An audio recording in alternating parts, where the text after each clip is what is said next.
Saúde capilar. Esse é o tema que mais se fala nas famosas, nas celebridades, nas redes sociais, enfim. Esse tema te interessa? Hoje, o Beleza na Lata vai falar sobre patologias e como tratar essas patologias que acometem o couro cabeludo e a haste capilar. Eu, doutora Cristiane Sonsini, estou aqui com a minha colega, doutora Gisela Garcia Coan, e esse tema é bem famoso, né, Gi? Mais uma vez a gente aqui, né? Polêmico. Polêmico, antes não se falava muito, elas não Sim. entregavam muito sobre isso, né? O homem entregava mais essa questão, né? A mulher menos, e hoje a gente vê a mulher falando muito sobre isso, né? E eu queria te contar que eu tô seguindo tudo que a gente tá fazendo aqui. Tudo que a gente fala, eu sigo, e eu tô tendo resultado, porque a gente aprende, né, Gi? Então, isso é muito legal. E hoje eu falo, legal que a gente vai falar sobre saúde capilar, Sim. porque é algo que também é meu interesse, né? E por mais que a gente saiba do assunto, muitas vezes eu reparei que de episódios anteriores, eu não me ative a fazer. Eu sabia, mas não fazia. São coisas diferentes, Sim, né? O saber sim. e o fazer. E aí, quando a gente veio com vários episódios, com convidadas, isso me estimulou a fazer. Então, tem muita coisa assim, Cris, não tô tomando um medicamento, tô tomando suplementos que a gente já comentou, tô seguindo a dieta que a gente comentou aqui também. Sim. O exercício que o Cássio falou com a gente também, assim, olha, faça sem dor, faça com prazer, mas faça com constância. Então, tudo quando eu tô fazendo, eu consigo lembrar. Me vem à mente assim, ele falou, a Cris falou. É o Beleza na Lata servindo, né? Exato. É um serviço público, né, Gi? E eu sentindo que nada é extremista. Nada que a gente falou até agora, a gente foi extremista. Ou algo impossível de se realizar. Ou algo impossível de se realizar. Claro que eu não tenho nenhuma doença, graças a Deus, então eu tenho algumas coisas que eu preciso melhorar. Sim. Né? E venho fazendo certinho a lição de casa que a gente tem aqui. Claro que tem dias que a gente foge, a gente come chocolate. Falta né? um pouco, Porém, é nada restritivo. Sim. Realmente nada tem sido dessa forma pesada. E eu tô gostando muito do resultado, depois eu vou contando pra vocês. Mas aí é o cabelo... Agora eu vou fazer tudo direitinho também. Gi, acho que trazer os especialistas foi muito interessante, porque a gente aprendeu muito com elas. E, pessoal, se você ficou curioso, o que a doutora Gisela anda fazendo colocando em prática aí, assiste os episódios anteriores que estão bem interessantes. Nós trouxemos convidadas muito especiais e cada um dentro da sua expertise deu dicas valiosas para o cuidado da saúde em geral, né? Falamos de exercício, até cirurgia bariátrica, né, Gi? E hoje o tema é cabelo. Vamos lá? Vamos lá. Eu trouxe aqui para vocês uma foto da anatomia do cabelo. Então, aqui a gente vai ter pele e as camadas da pele e o cabelo. A gente pode notar aqui, você põe pra gente, Danilo, fazendo favor, a estrutura anatômica do folículo e o que eu quero chamar a atenção. Aquele amarelo escrito glândula sebácea. Gi, a glândula sebácea, o pessoal tem um pouco de receio, fala, serve para produzir óleo, para deixar meu cabelo oleoso. Mas o que ela produz não é só o sebo, naquele sentido ruim da palavra, né? A gente tem ácidos graxos, tem ceramidas e serve para nutrir, tem função, né, Gi? Tudo tem uma função. A natureza é muito perfeita, né? E quando a gente olha para o cabelo, e ele é chamado de anexo cutâneo, né? Ele faz parte da pele, vamos dizer assim. Mas, na verdade, ele é um órgão, né? Ele tem uma função muito específica. E quando a gente olha para a estrutura do cabelo, a gente olha para o foco, para a raiz do problema que a pessoa pode estar tendo. Sim. Então, a gente fala assim, mas eu tenho enfraquecimento do fio, por exemplo. A causa pode estar lá nessa estrutura que a gente está mostrando aqui, né? Que é abaixo do fio, né? Abaixo do fio e é o que a gente não vê, né? E eu considero como mais importante. Então, toda a estrutura aí, a gente pode falar um pouquinho de cada uma rapidamente, para depois a gente citar e a pessoa falar, opa, era isso. Eu acho muito importante que as pessoas entendam a estrutura e a composição, né? Do fio, porque aí fica muito lógico. Todo o tratamento e tudo que vem a ser pro cabelo, né? Você quer falar um pouquinho? A glândula sebácea, ela é um pouco de mito as pessoas falarem assim, nossa, ela serve só para produzir sebo, sebo é nojento, sebo é sujeira, sebo... Não, ela produz uma substância que tem associações aí de gorduras boas e de substâncias que servem para proteção do fio, né? É esse manto, assim como é a pele, né? Assim como é a pele. Então, primeira questão, acho que é desconstruir que a glândula sebácea produz um sebo nojento, ruim e sujo, mas sim, ela tem um conteúdo de qualidade para proteção mesmo do couro cabeludo e do fio. A gente consegue ver aí na cor pink a camada basal germinativa, e essa camada basal germinativa, ela serve para produzir novas células e ela serve para ajudar na produção do fio de cabelo. Então, a gente está falando aí de queratinócitos que produzem queratina. Queratina, todo mundo fala, shampoo de queratina, sérum de queratina, né? Toma queratina. Então, por que se fala muito na queratina? Porque é um dos substratos utilizado pela célula para a síntese do fio de cabelo ou do pelo. E o que eu mais também quero chamar a atenção das pessoas é aquela parte embaixo do bulbo que parece uma lanterninha, uma lâmpada, né? É uma região onde eu tenho a derme entrando dentro do bulbo. A derme, ela tem colágeno e elastina. Então, quando ela invagina dentro do folículo, dentro do bulbo, ela começa a produzir o colágeno, a elastina, que junto com a queratina formam o fio de cabelo, a haste, né? Então, quando as pessoas falam, tomar colágeno, será que não vai na pele, mas para o cabelo? Vai também, a gente vai mostrar aqui. Então, e você é farmacêutica, né, Gi? Depois você vai falar pra gente.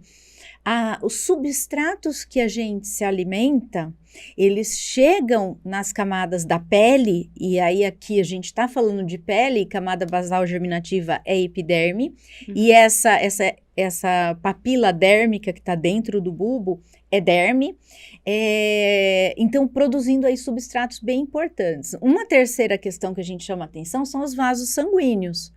Então, a gente já sabe que quando uma pessoa faz quimioterapia, o fármaco vem pelo sangue, atua nesse bulbo e cai o cabelo. E aí, ok, isso é claro para as pessoas, né? Caiu o cabelo porque fez um tratamento que o remédio fez cair o cabelo. Mas o oposto também é verdade. Se você, farmacêutica, prepara um nutracêutico, se você prescreve um nutracêutico e o paciente toma certinho, a gente tem resultados muito bons, né? Por quê? Porque parte do que se ingere nos nutracêuticos chega nesse folículo e chega nesse bulbo mediado pelos vasos sanguíneos. Então, o que eu gostaria que as pessoas tivessem uma ciência muito grande é que tem vaso sanguíneo no bulbo. Tudo que eu me alimentar ou que eu ingerir, né, prescrito ou não por um profissional da saúde, e eu digo não porque às vezes eu me alimento, por exemplo, mal. Então, comer hambúrguer, batata frita, essa gordura vai pela corrente sanguínea, a qualidade do sebo que é produzido é ruim. Nas prescrições, eu tenho substratos que entram na corrente sanguínea e parte pode chegar no bulbo. Então, a pessoa ter a consciência de que tem vasos sanguíneos arteriais e venosos no bulbo capilar é importante. Talvez as pessoas não tinham se atentado muito para isso, porque fez uso de quimioterapia, caiu o cabelo, qual é a correlação, né? Quer dizer, chega lá de alguma maneira. Então, se chega para fármacos, no sentido da químio, chega também para substratos bons, né, nutrientes chegam por ali. Então. Né? Pensando exatamente isso, assim. Pensando que o fio de cabelo, a composição dele, voltando um pouco no começo da sua fala, é basicamente queratina. Basicamente é queratina. O fio é uma estrutura morta, vamos dizer assim. O fio, o comprimento do fio é uma estrutura morta, né?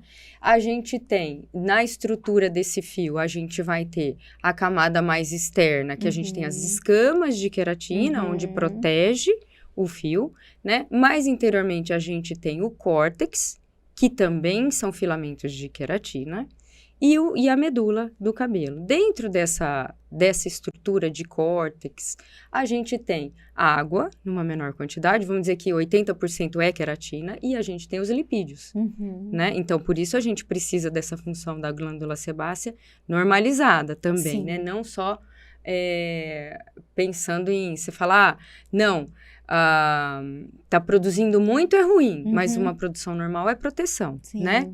Então, tudo que a gente pensar que vai para esse fio, apesar de ser uma estrutura morta, a gente pensa assim, então não tem, tudo bem, chegou aqui, então tá morto?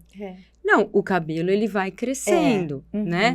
Esse córtex, ele tem que crescer, ele tem que ter uma estrutura normal, ele tem que ter uma estrutura funcional, né? Então, quando a gente olha também, tem estruturas, por exemplo, esse bulge. O bulge é onde estão as células de crescimento, os fatores de crescimento. Então, a gente vê muito em tratamento, fatores de crescimento. Sim, ele sinaliza para o cabelo crescer. Então, ele vai descer até o bulbo e ele vai sinalizar, cresça, para o cabelo crescer, né? É através desse plexo vascular que vão chegar todos os nutrientes. Então, quando a gente fala assim, você toma vitamina e vai para o cabelo, exatamente da forma que você está falando, né? Agora, o cabelo basicamente é queratina. Então, você fala assim, eu vou tomar vitamina E, eu vou tomar biotina, que é do complexo B, para o cabelo, que é isso que são os nutracêuticos voltados para o cabelo. A gente vai ver principalmente biotina, a gente vê um silício, a gente vê vitamina C também para o cabelo, vitamina E, esqueci alguma coisa, vitamina A. Basicamente é o que a gente vê dentro dos nutracêuticos para cabelo, né? E aí você fala assim, bom, mas eu não tenho essa estrutura no cabelo. Sim, eu não tenho no cabelo, mas eu tenho para a formação do cabelo, né? Então, quando a gente fala de biotina, ele é do complexo B e ele participa na formação dessa queratina, né? Nas células que estão envolvidas. Então, todas essas células roxinhas que você falou, elas são funcionantes, ela está produzindo a queratina que lá na frente você vai ter um fio morto. E o pessoal fala muito, né, Gi? Corta uns dedinhos daqui do cabelo que vai crescer forte. Isso tem, né? Raspa que cresce, né? Raspa que cresce. O crescimento capilar, a gente sabe que está relacionado com essa estrutura anatômica que a gente está mostrando, e não com a ponta. Que é morta, né? O que acontece é que quando você corta, você fica mais próximo às estruturas que estão mais jovens. E fica mais bonito, né? Aparece melhor. E quando a gente tem, por exemplo, o córtex do fio enfraquecido, então a gente tem um cabelo com quebra, né? Então a gente não tem condições para esse cabelo se manter longo, ele arrebenta, ele fica mais fraco. O cabelo envelhece com a gente, né? O crescimento, assim como a pele, o cabelo envelhece, né? Então toda essa estrutura que tá toda bonita aí, a pele também tá bonita aí, de alguma forma tudo chega menos. O cabelo envelhece também. Menos vasos, menor quantidade de queratina, né? E outros substratos. A gente tem o tratamento com minoxidil, por exemplo, que é um vasodilatador. Então, ele faz com que chegue mais nutrientes para esse fio. Né? Mas falando em fio mesmo, a estrutura do cabelo é dada muito por essa questão do córtex, né? Então, algumas junções que tem dentro dessa estrutura de queratina, ela faz com que o cabelo seja enrolado, com que o cabelo seja liso, e ela dá essa estrutura para o cabelo. Né? Então, é importante saber que tudo parte daí, né? E aí, depois vem as disfunções. Né? Então, como você a gente já vai falando de tratamento, tudo associado, você falou do minoxidil, ele é um vasodilatador e as pessoas colocam muita expectativa só no minoxidil, né? Então, assim, o minoxidil, ele deve ser associado com fórmula oral e tópica, porque você vasodilatar e não ter substrato, né? É pouco, né? Então, é pouco. E uma coisa muito importante é se olhar a qualidade do couro cabeludo, não é? Porque se a gente tem esse excesso de sebo que você falou no couro cabeludo, vai prejudicar a saída do fio. Sim. Né? Então, de nada adianta você tomar minoxidil oral ou tópico se você tem um excesso de sebo ali, ou se você tem um couro cabeludo inflamado, que piora a inflamação. Sim. Acumula fungos, né? Bactérias, principalmente quem tem cabelo oleoso, então não troca fronha. Transpirou muito porque o suor é uma proteção, o excesso de suor deixa de ser, né? O sebo é uma proteção, o excesso deixa de ser. Sim. Então, essas condições que a gente vê, mesmo que você fale, não, eu vou usar exclusivamente o minoxidil, ele não vai funcionar bem. Se você tiver uma inflamação, ele pode piorar a inflamação. Sim. Ele pode não, ele piora a inflamação. Então, é um tratamento todo em conjunto. E o sebo de má qualidade, né, Gil? O sebo de má qualidade. Nossa, né? Oxidado, né? Então, aí tem essa questão. Você sabe até que quando as pessoas decidem tomar suplementos, se você toma um excesso de vitamina E, por exemplo, achando que tá legal, que é aquilo vai prejudicar se você tiver uma inflamação no seu couro cabeludo. Então, a avaliação do couro cabeludo e dessa estrutura que é o bulbo é foco. É importante, é foco, né? na qualidade do cabelo, do fio, não só do crescimento, né, do fio. E eu tô lembrando aqui, hoje já tem, Gi, ultrassom. Igual tem ultrassom para fazer diagnóstico de gordura no fígado, hoje a gente tem ultrassom para avaliar o couro cabeludo. Porque as pessoas pensam muito assim, será que ainda vale a pena eu investir num tratamento? E vale, porque é possível se fazer um diagnóstico se há folículos ativos por meio do uso do ultrassom. A gente consegue ter essa possibilidade, né, de estrutura, de visualização das estruturas anatômicas. Né? Muitas vezes você olha a qualidade desse couro cabeludo, tá ok. Você olha o fio, até tá ok. E aí você fala, nossa, mas por quê? Por que tem uma falha gigante em alguma região? O porquê? Então, aí você consegue avaliar, né? Porque é importante que as pessoas saibam que a gente tem um ciclo, o cabelo, ele tem um ciclo. Então, cair o cabelo, nossa, meu cabelo tá caindo. É normal, desde que se avaliado. Mas é normal cair o cabelo. Normal quanto, né? A gente tem as fases do cabelo, né? A fase anágena, né? Em que a gente fica um bom período, tanto que o cabelo, na anágena, ela ainda tá crescendo, né? Tá um cabelo sadio.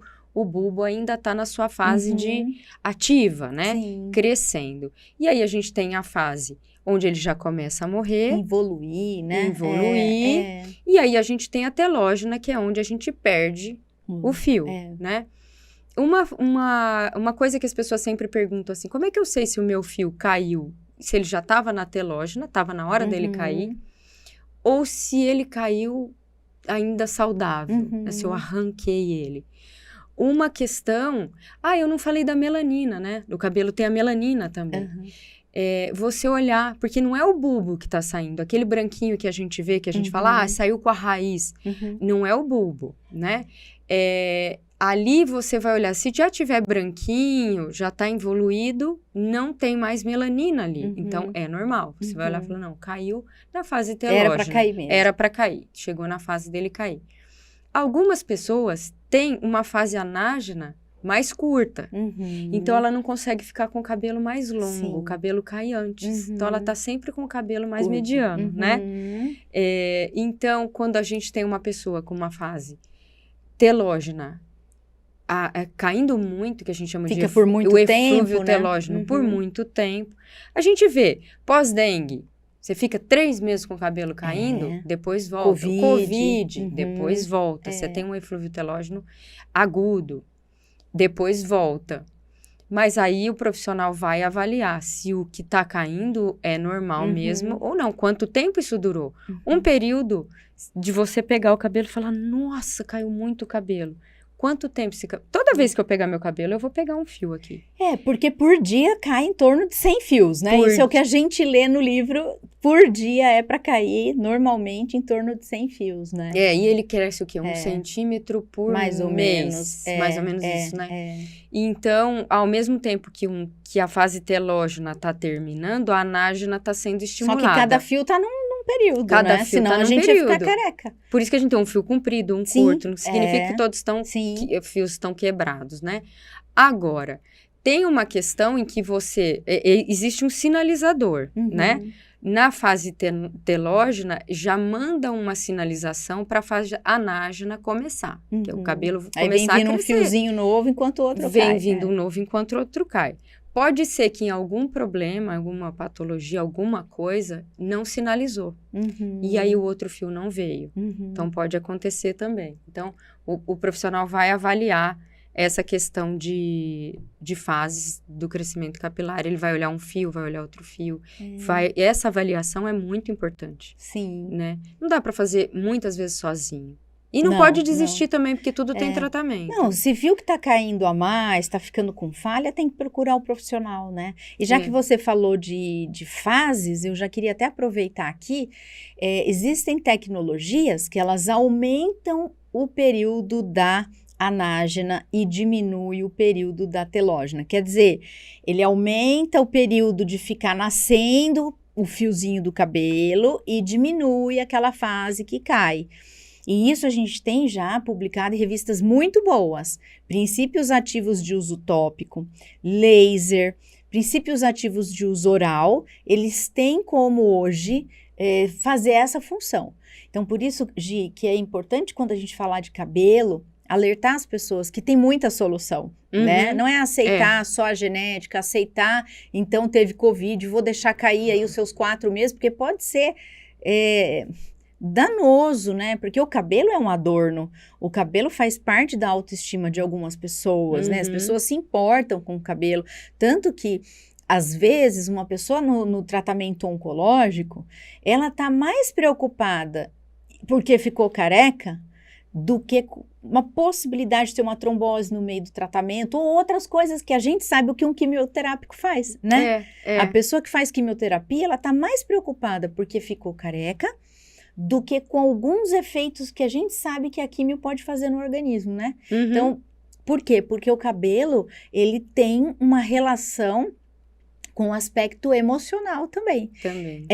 E hoje, a gente falou muito do minoxidil, que é só, assim, só não, mas é importante, é um vasodilatador, mas hoje é importante ressaltar que a gente tem vários recursos, né? Recursos estes, como eu acabei de citar, que eu quero ressaltar mesmo, que é diminuir a fase de queda e aumentar a fase nascendo do cabelo, e isso a gente já tem comprovação científica, né?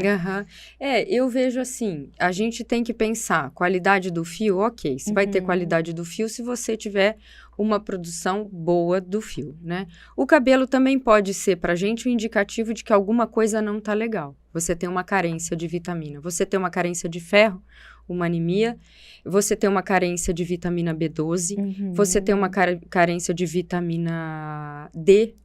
Então, ele mostra algumas coisas com relação à saúde, né? Então, isso é importante. Alguma coisa não vai bem, alterações hormonais, perfeito.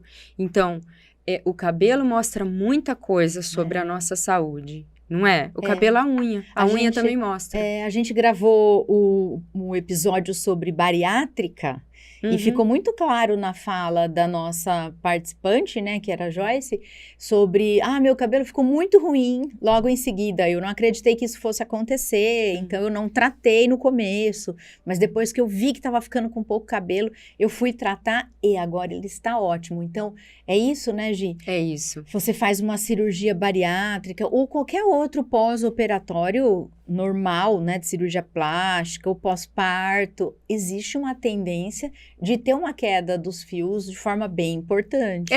Uma comparação que a gente faz é com os animais. Uhum. Quando a gente olha para um animal, um cavalo, um cachorro, um gato, a gente olha para ele e fala, nossa, como o pelo tá bonito, tá saudável, tá com brilho. Uhum. Nossa, esse animal tá com saúde. Sim. Não é? Sim. E a mesma coisa o ser humano, né? Também demonstra pra gente, o cabelo demonstra muita coisa. Sim. No estresse, ele não quer ficar na sua cabeça, ele não quer pertencer a unha, você. igual você falou, a unha fica fraca, quebradiça, Exato, por quê? Porque a gente tem algumas carências aí no estresse, né? Sim. Então, é pensar assim, tratar couro cabeludo, visualizar, fazer exames com o médico se existem algumas carências importantes, vitamínicas ou alguma anemia, alguma doença mesmo, uma saúde, alguma alteração de saúde hormonal e tal.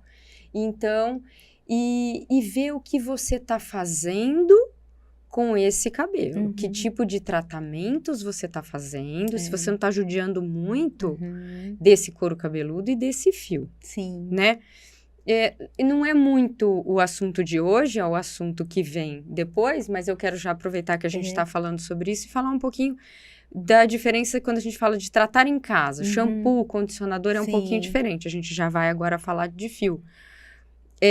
As pessoas sempre perguntam assim, se eu usar o mesmo shampoo, prejudica o cabelo? Não, eu sinto que o shampoo era bom pro meu cabelo. Eu tô falando porque é muito comum as pessoas... Sim. Nossa, o shampoo era bom pro meu cabelo, agora eu preciso trocar. Eu vivo trocando de shampoo porque ele fica ruim. Por quê? Porque você já entrega pro seu cabelo aquilo que ele precisa. Não é que o shampoo é ruim, né? Então, eu vou dar um exemplo, assim, as pessoas falam muito dos silicones que tem no condicionador. Não é um vilão o silicone de boa qualidade. O que acontece é que ele fica toda vez repondo algo que em determinado momento pesa, né? O shampoo, a questão do sal no shampoo, também é uma outra coisa que todo mundo fala, eu uso esse shampoo sem sal. Na verdade, se tirou o cloreto de sódio, mas o shampoo, para fazer espuma, ele precisa ter algum surfactante. O shampoo tem a função de limpar o cabelo, né? Apenas. Claro que algum shampoo vai ser mais detergente e outros menos detergente, dependendo da função que ele vai ter de limpeza, às vezes de couro cabeludo. Então, a gente pensa no shampoo como uma molécula pesada, uma molécula grande, ela não vai entrar no cabelo, ela vai ser superficial, ela não vai no córtex, vamos dizer assim, né? Mas ela é uma molécula que vai abrir, o shampoo é um princípio ativo que abre a escama do cabelo, tá? Ele tem uma carga negativa, então ele abre. Ele abre por quê? Porque ele quer fazer a limpeza, né? Então, ele vai tirar a sujidade, ele vai tirar a gordura, o excesso de gordura. Normalmente, a sujeira é uma molécula positiva, né? Então, ela é negativa, ela abre. O que vem a ser o condicionador depois? Mas isso de uma forma muito básica, para todo mundo entender. Ter, né, o nosso... O que vem ser depois, o condicionador já é também de peso molecular alto, não penetra no cabelo, ele é filme. Ele vai vir e ele é uma molécula de carga positiva. Então, ele vem e fecha essa cutícula novamente. Ela não pode ficar aberta, né? Então, mesmo para quem tem cabelo oleoso, tem que passar o condicionador do comprimento na haste, né? Na haste para as pontas, porque senão você vai ficar com o cabelo enfraquecido, né? Qual que é a diferença da máscara para o condicionador? Daí já vem, não, eu passo a máscara ou eu passo o condicionador? Eu não sou especialista nisso, é bom, eu não sou profissional. Tem gente que faz o uso errado, fica usando máscara como no lugar do condicionador, e a gente já sabe que não, eu te falo de uma forma como farmacêutica mesmo, né? Na verdade, a máscara, ela tem um peso molecular mais baixo do que o condicionador. Então, ela vai penetrar no córtex, que é onde que dá a estrutura do fio, como a gente falou lá. Então, a gente tem a máscara que é para cabelo cacheado, a gente tem a máscara que é para cabelo liso, a gente tem a máscara de reconstrução, porque ela vai alinhar tudo isso. Então, ele vai penetrar um pouco mais, né? Um substitui o outro? Alguns dizem que sim, outros que não. Há controvérsias. Mas até onde eu sei, o ideal é usar o shampoo, a máscara e o condicionador para fazer esse filme depois. Sim, então, até onde eu sei, as 3 etapas são importantes. Talvez a máscara todo dia não. Né? Até por conta do pH, né? Você já vem, já repõe, já faz vamos pensar nele mais como um tratamento, mas não dispensa o condicionador.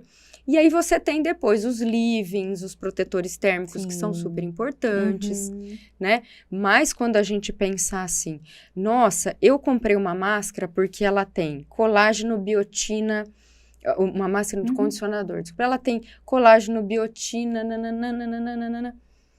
Poxa, pra gente passar daqui pra baixo, não acho tão e num pH de, sei lá, né? Entendeu? Então, a gente vai pensar em produtos muito bons, que tem, por exemplo, as ampolas, que elas vêm tratar também couro cabeludo. Quando a gente pega shampoo, condicionador e máscara de tratamento, ele pensa num todo. Ele já tá pensando na qualidade desse couro cabeludo e no comprimento e de selar esse fio e de entregar algo pro córtex, assim, né? De tratar realmente essa fibra. Não que a vitamina vai ficar ali, mas ela vai tratar essa fibra. Então, quando a gente fala de silicone, é fácil da gente pensar que se a gente fica usando um condicionador que tem muito silicone o tempo todo, vai pesar, e vai tem resposta sobrecarregar. adaptógena.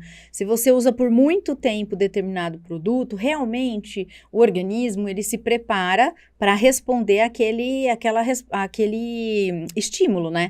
Então, a gente já viu também que usar o mesmo shampoo, a mesma máscara, o mesmo condicionador por muito tempo, o organismo ele deixa de responder aquele estímulo por resposta adaptógena, né? Isso é interessante. Então tem que entender que eu acho que é importante para as pessoas entendam que entendam essas diferenças, né? E quando eu vi a Yasmin Brunet falar, eu passo óleo de coco no meu cabelo, eu fiquei sem entender o porquê. Né? Que ela... E aí eu te pergunto, é bom? Se você não tem outra coisa melhor, é bom. Mas, poxa, a gente tem tanta coisa melhor. Hoje tem. Não é? É necessário ela usar um óleo de coco no cabelo. Quando não se existiam boas marcas e tanta pesquisa científica em cima de tudo que se tem hoje, ok, é algo que se tinha em mãos e é algo para se proteger de se fazer esse manto e né, e não deixar com que o cabelo resseque. Agora, o óleo com o calor não protege, frita, não é? Imagina se passar... É que hoje a gente já tem, assim, ela tá falando do óleo vegetal, né, puro ali. O óleo de coco puro, o foi óleo isso de coco que ela falou. Puro. Isso. Porque hoje a gente já tem olhinhos que são... preparados como protetor térmico, né? Hoje tem várias... a gente já tem os porque protetores térmicos. Porque eu já me perguntei, eu falei, gente, como... Eu recebo bastante empresa de marcas variadas, e aí eles sempre trazem, olha, esse óleo, doutora, ele é um óleo para finalizar, mas ele tem proteção térmica. Então, isso é importante da gente dizer, porque não é qualquer óleo que dá para passar no cabelo e secar e achar que vai ter proteção térmica, porque pode realmente, como você falou, fritar o fio. Não, né? É o óleo puro, pode não fritar. É o óleo de coco puro, né? Quando eu formulei o óleo da MyCode, que tem o bakuchiol, e a gente coloca multifuncional, pele e cabelo, então a gente pensou que o bakuchiol é um retinol e no couro cabeludo ele faz renovação celular. E o óleo que tem a sua função de umectação, ele vem para o fio com a sua função de umectação. Então, o bakuchiol não está fazendo função em fio. Ele está fazendo função em couro cabeludo, estimulando renovação celular em couro cabeludo, né?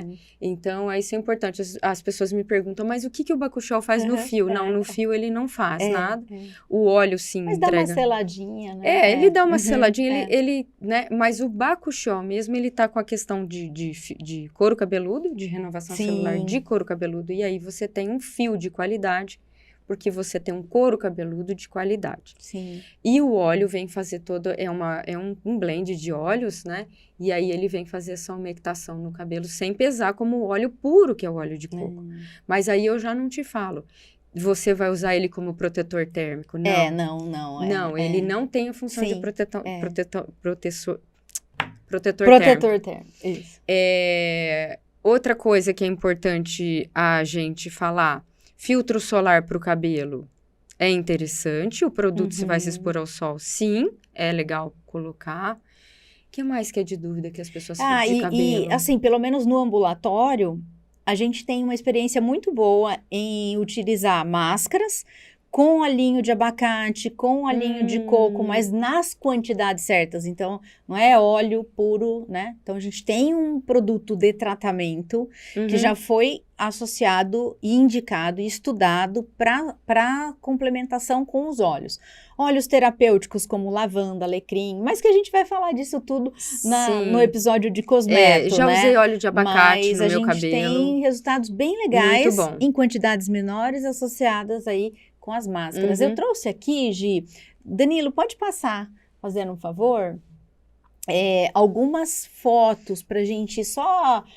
conversar, né, a respeito aí e dar um gatilho, porque, pessoal, nós vamos ter um episódio de tratamento, nós vamos ter um episódio falando de cosméticos para cabelo e uma série de novidades aí que tá na rodinha, tá na moda, e a gente vai trazer para vocês saberem como que cuida do cabelo e o que tá acontecendo aí nesse tema.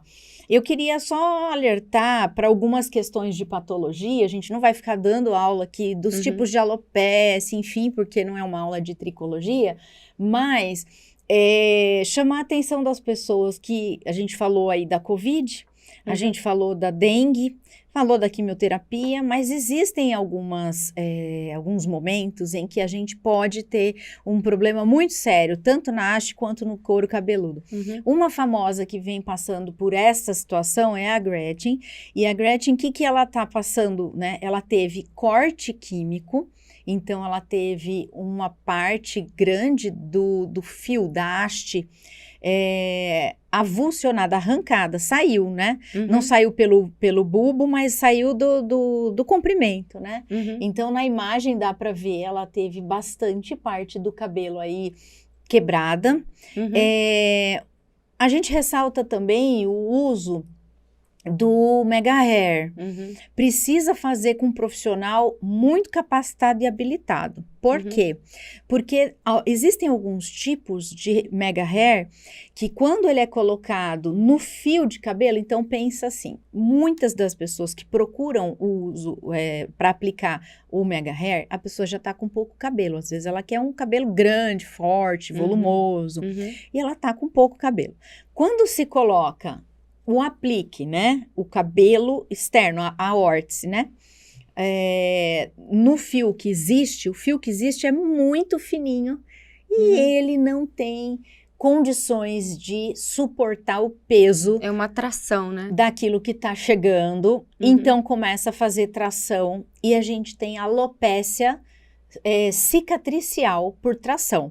Então, bailarina que faz o coque bem apertado, homens e mulheres que prendem o cabelo com elástico apertado. Então, tudo que tracionar pode gerar uma cicatriz. E a gente chama a atenção dessa cicatriz porque aonde houver cicatriz no folículo, nunca mais vai nascer fio. Então, tem que fazer transplante. Então, quando a gente fala dessas próteses e órtices capilares, que é o Mega Hair, por exemplo, tem que procurar um profissional, porque o profissional que estuda muito, ele tem mecanismos de identificar em qual fio ele pode colocar esse comprimento aí que vem adicional, né, para ver qual área vai suportar mais. Então, ela é uma pessoa que está sofrendo bastante com essa situação. Próximo, Danilo. Eu trouxe aqui também para que todo mundo tenha ciência, né? E ela se cuida, né? Ela se cuida, ela é vaidosa e ela usa cada vez próteses diferentes, né?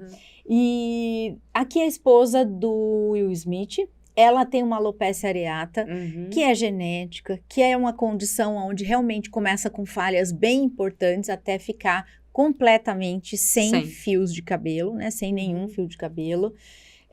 Outra questão que eu trouxe aqui, próximo. O caso da Naomi, né? A Naomi eu não sei o que A Naomi, ela tem um cabelo bem enroladinho e ela começou a usar muito mega hair. Mas esse cabelo é dela ou não? É mega hair? É mega.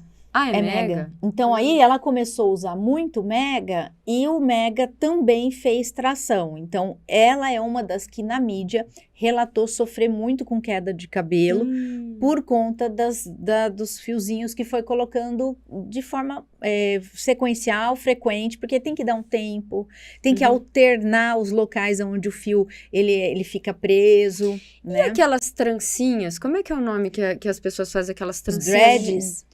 Juntinha.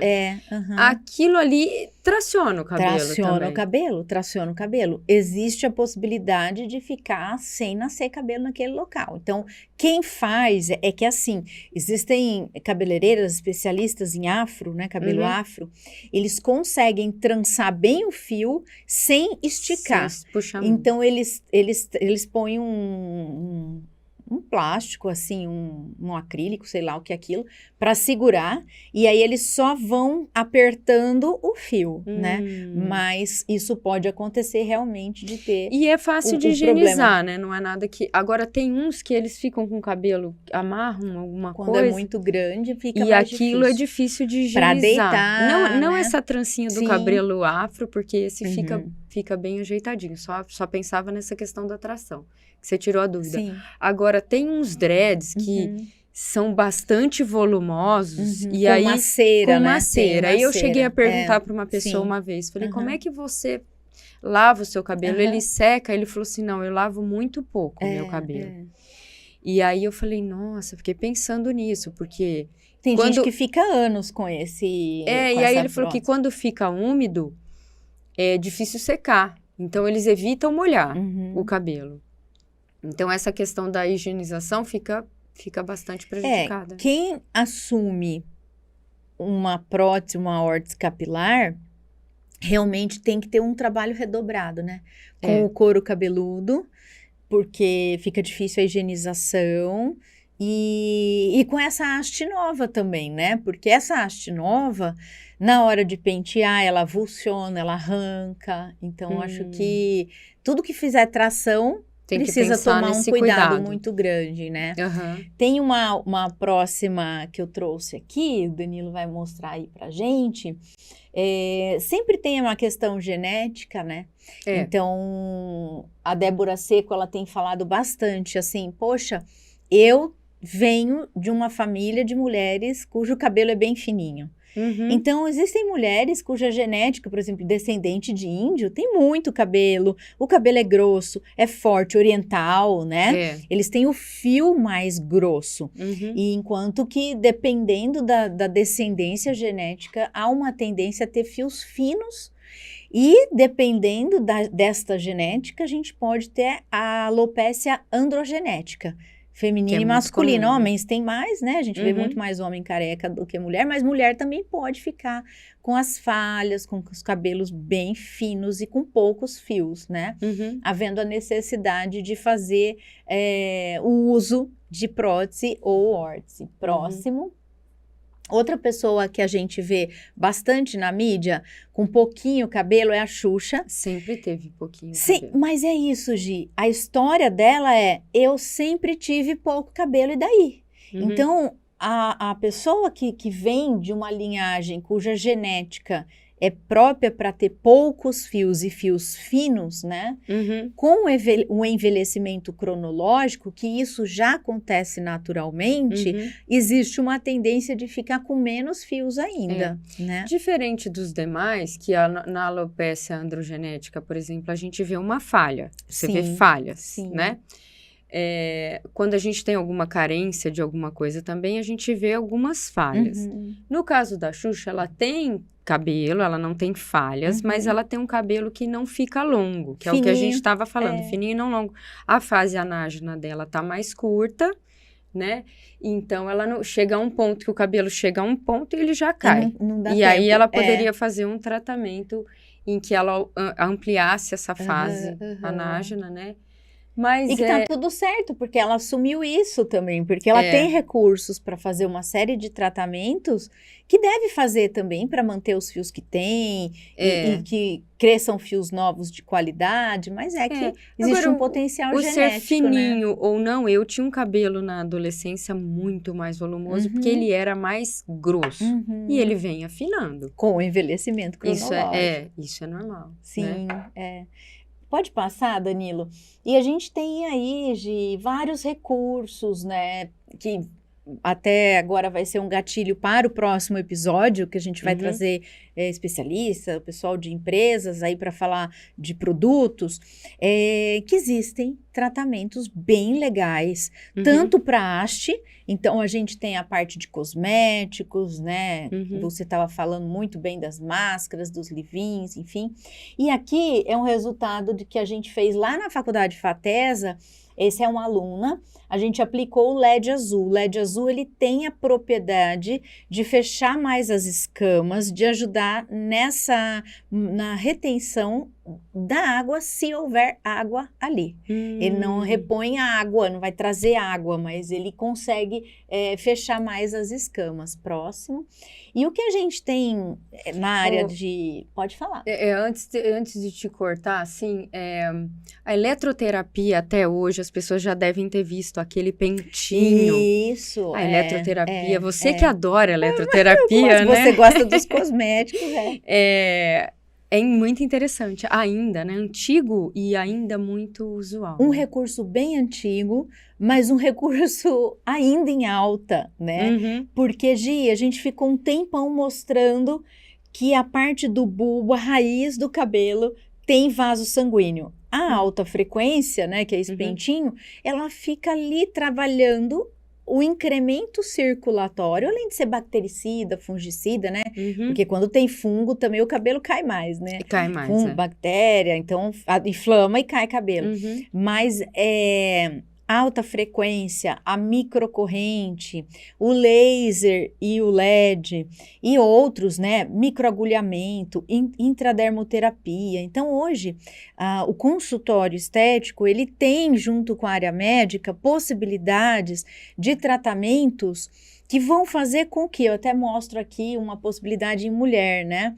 Quando eles fazem uma dermatoscopia, o que se nota com esses recursos todos? A gente nota que em cada folículo que antes nascia um único fio miniaturizado, fininho, pequenininho, que não cresce muito, como você falou, ele não dá tempo de ter o comprimento, né?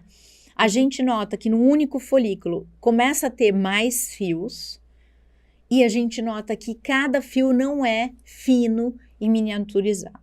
A gente nota que tem várias unidades num único folículo e várias unidades robustas, encorpadas. Então, essas tecnologias de equipamento, uso oral e tópico, que a gente utiliza no consultório, eles fazem muito efeito. E que hoje a gente tem uma base científica muito grande para ofertar para o paciente uma tecnologia, um programa terapêutico individualizado para ter resultados legais. Como eu te falei, fazer ficar mais tempo nascendo o cabelo, ficar mais tempo, menos tempo caindo o cabelo, nascer fios grossos. E quando você falou assim, ai, a melanina, né? Então, isso é outra coisa também. A gente tem o melanócito, esse que dá cor à pele, ele tá lá no folículo também. Então, o meu, o seu, ele tem pouco, eu tenho pouco, nós temos pouco melanócito produzindo melanina, então nosso cabelo é mais claro, né? Com o envelhecimento, a gente tem alteração dessa estrutura. Começam a surgir os fios brancos. Os brancos. Agora existem algumas... Eu não testei ainda, mas existem alguns princípios ativos que estão vindo dizer, olha, a gente vai recompor o seu melanócito, a gente vai, seu cabelo vai deixar de ser branco, Por quê? Porque tá tratando lá o bulbo. Então tá profundo, mais né? profundo. Não é o fio, né? Ele não tá repigmentando o fio. Ele tá fazendo com que se tenha nova qualidade, né, de produção de fio. E agora com a ativação do melanócito. Vamos ver como é que vai acontecer isso, né? E, Gi, e tecnologia, né? Hoje a gente já consegue aumentar a produção de fio. A gente consegue realmente retardar, isso eu consigo falar, né, com firmeza, retardar o aparecimento ou retardar o número de cabelinhos brancos. Então, isso é possível, né? Com uma proteção maior do melanócito. Tem que ter paciência, né? Tem que ter paciência. Não, para falar de tratamento capilar... Capilar tem que ter paciência, porque você tem que respeitar o tempo, esse tempo. Uma coisa muito importante que é muito comum as pessoas dizerem principalmente homem, meu cabelo tá caindo, depois eu vou e faço um transplante. Um transplante vai fazer com que você deixe de ter aquela patologia? Se você tem uma alopécia androgenética, não faz com que você deixe de ter. Você vai tratar o cabelo que você implantou.